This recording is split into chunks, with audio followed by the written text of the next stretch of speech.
So boys and girls, time for oxidation and reduction reactions. Okay, very, very important reactions. See, oxidation means addition of carbon. No, addition of oxygen, yes. And reduction means removal of oxygen. Also, you can say the other way around. Oxidation means removal of hydrogen. Reduction means addition of hydrogen. Basically, on this particular principles, we'll be seeing oxidation and reduction reactions, right? And here, what we are having similar name reactions, just like in addition, we are having Beer-Villager oxidation, and in reduction reactions, we are having Clemmensen reduction, Wolff-Kishner reduction, or many other reactions, right?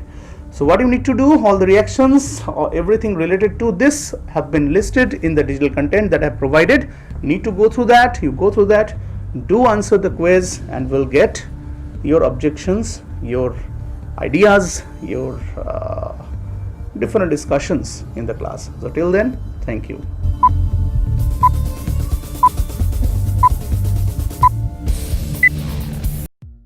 So students, this is basically the fourth and final lecture of this module called organic reactions. Now you have already come across three different lectures, that is 21, 22 and 23 numbered lecture.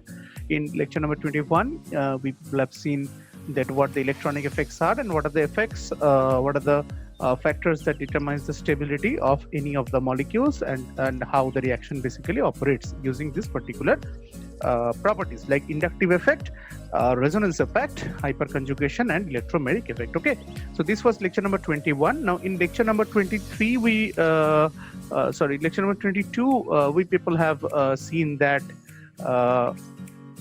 substitution reactions and carbocation, carbon anion, free radicals. Okay, carbocation, carbon anion, free radicals and their stability have been described in the lecture, and after that we have seen that what is substitution reaction, how it occurs, what is SN1, what is SN2 reactions. Okay, now in the last lecture, that is lecture number 23, you people have seen that what is elimination reaction, how many types of elimination reactions are there, what is E1 reactions, what are E2 reactions, and followed by addition reactions, Markovnikov rule, anti-Markovnikov rule, and their applications. That things have been seen in the last lecture. Okay, now we are left with the topics that are nothing but oxidation and reduction reactions. So here first we'll see oxidation reaction, then we'll see reduction reactions. Okay, so let's move into that part.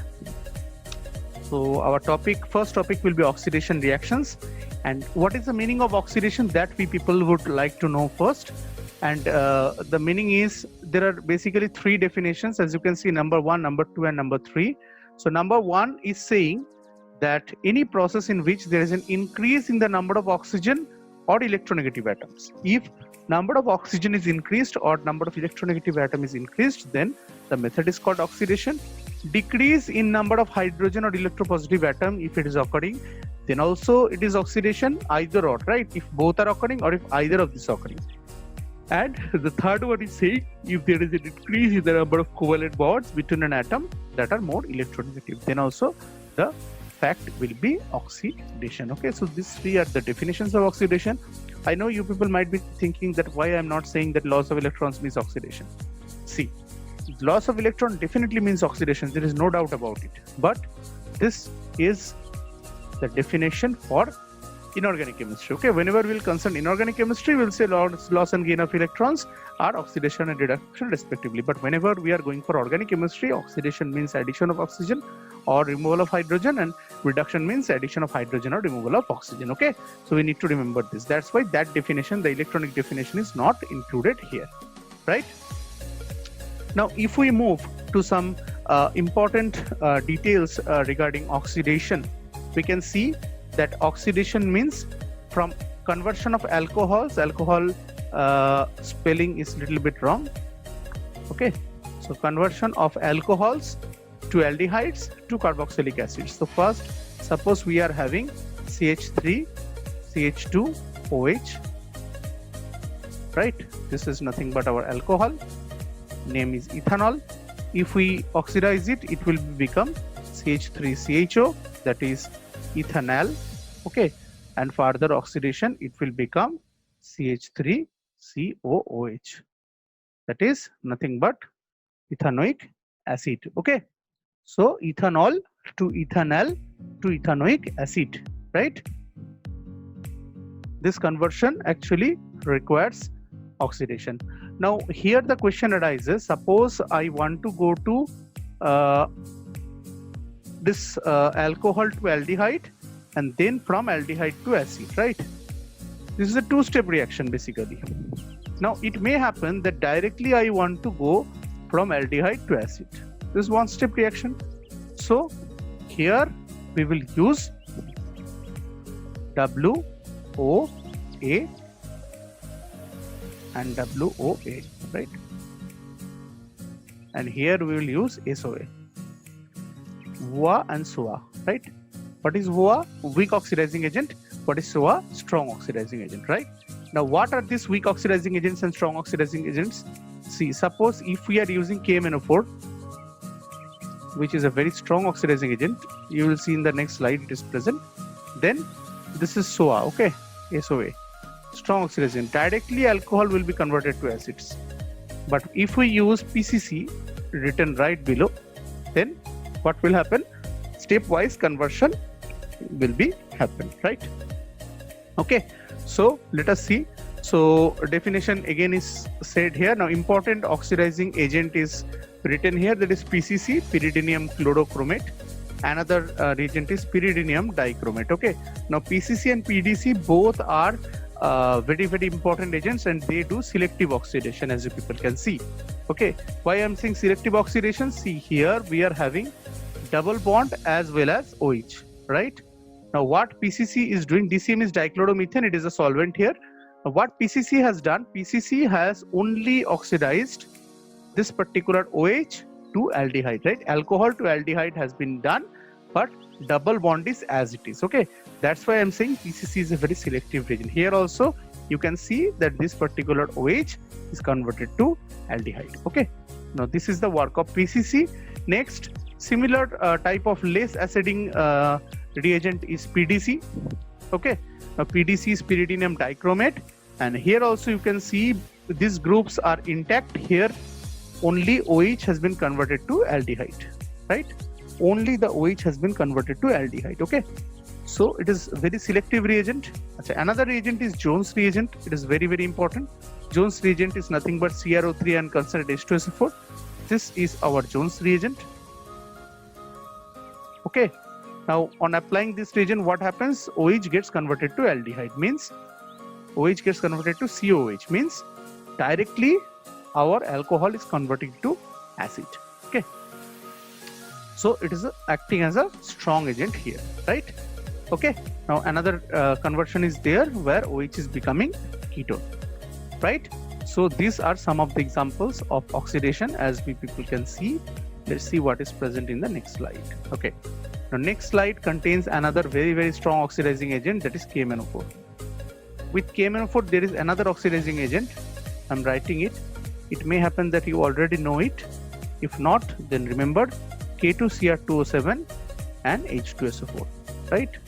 This K2Cr2O7 H2SO4 is another very strong oxidizing agent. So we can use either K2Cr2O7 H2SO4 or we can use KMnO4. Now as you can see in all of the reactions, directly this CH3 has been converted to acid.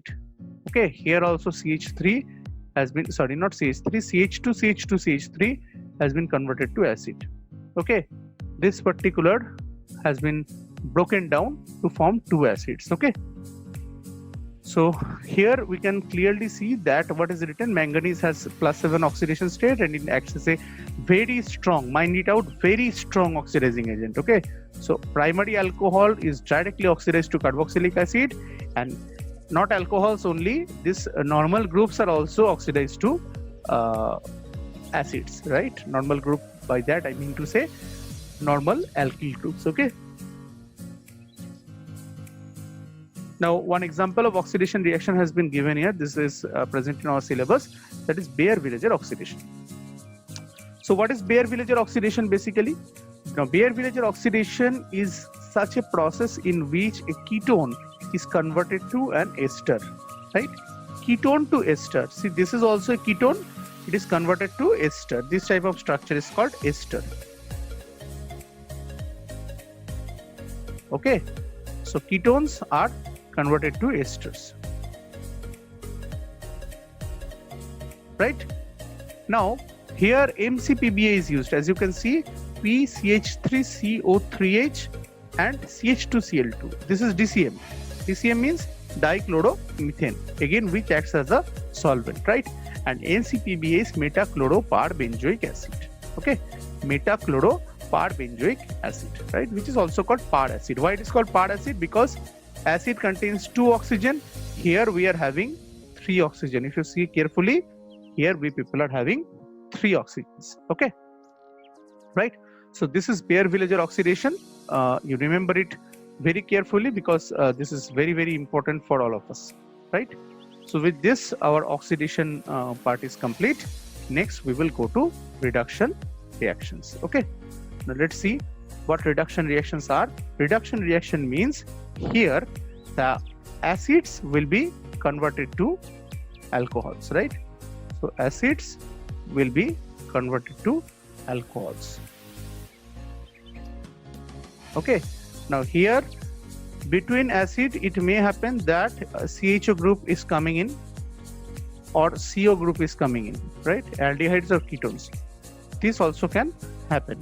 Okay, now if acid to alcohol direct conversion is there, then strong agent is required, strong reducing agent is required.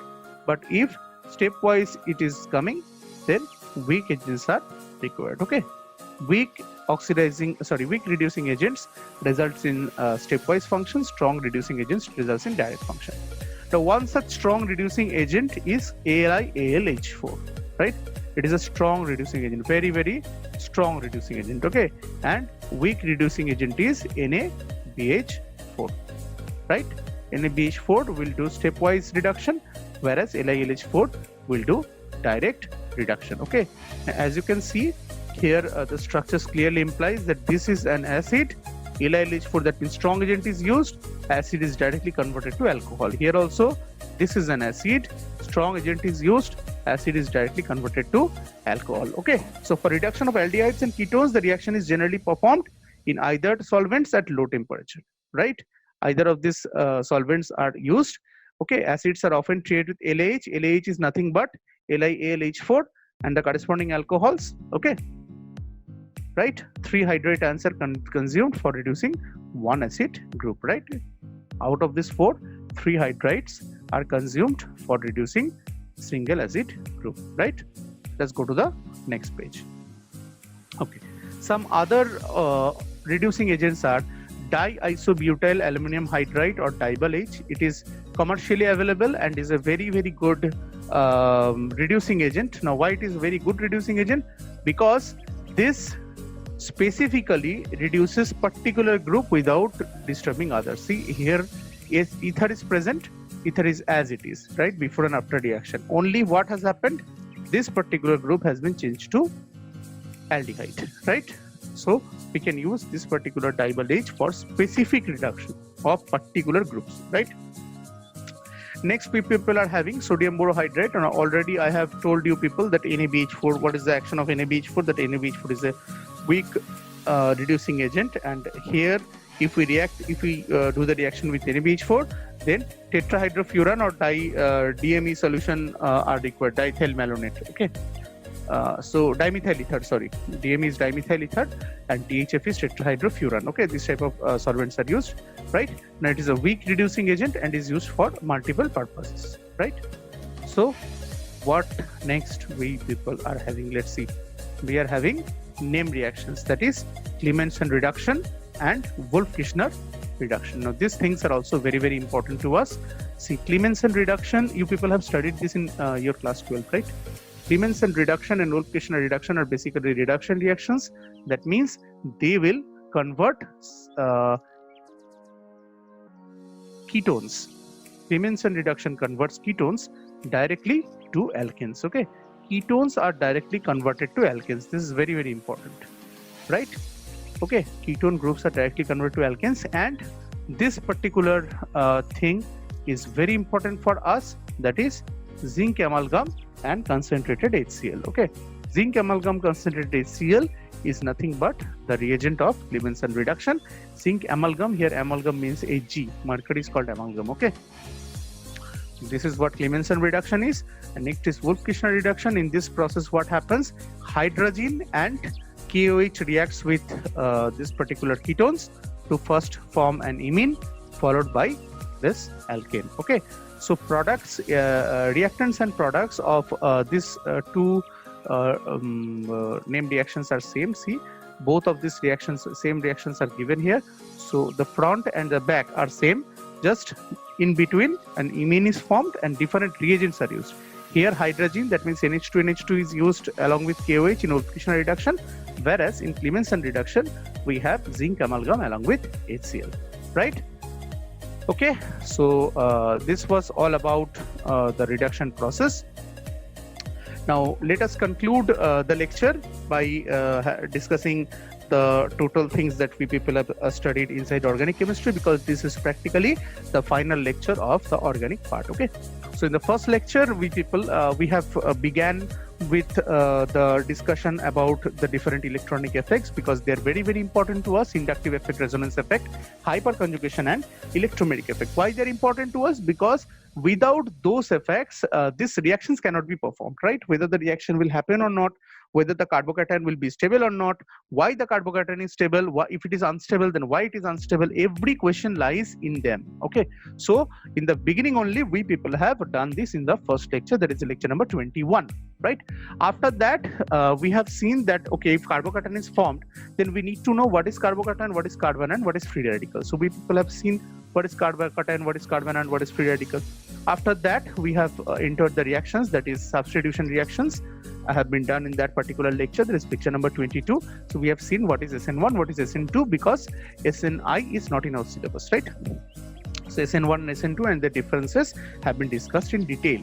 Now after that we people had elimination reactions E1 and E2, and addition reactions Markovnikov and anti-Markovnikov, which was done in lecture number 23. Now today in this lecture we people have seen that what oxidation reactions are, what is oxidation, what is reduction, what type of reagents are used for oxidation and reduction, what are specific reagents that can be used for specific group oxidation, what is weak oxidizing agent, what is strong oxidizing agent, what is weak reducing agent, what is strong reducing agent, along with examples we have seen, and what type of what type of products will be obtained, that also we people have seen. Along with that, as named reaction, oxidation, the Baeyer-Villiger reaction we have studied, and for reduction we have studied Clemmensen reduction and Wolff-Kishner reduction. Okay, so all these things we have studied. Now it's time to conclude our lecture. So thank you, and to just go through this particular reactions, because these are very, very important for us, and multiple question comes from here. You study, you just watch this lecture, study it out, and whatever problems you are having, just discuss with me and we will sort it out. Okay, so till then, take care, stay safe and stay happy, and read organic chemistry, right? Thank you so much.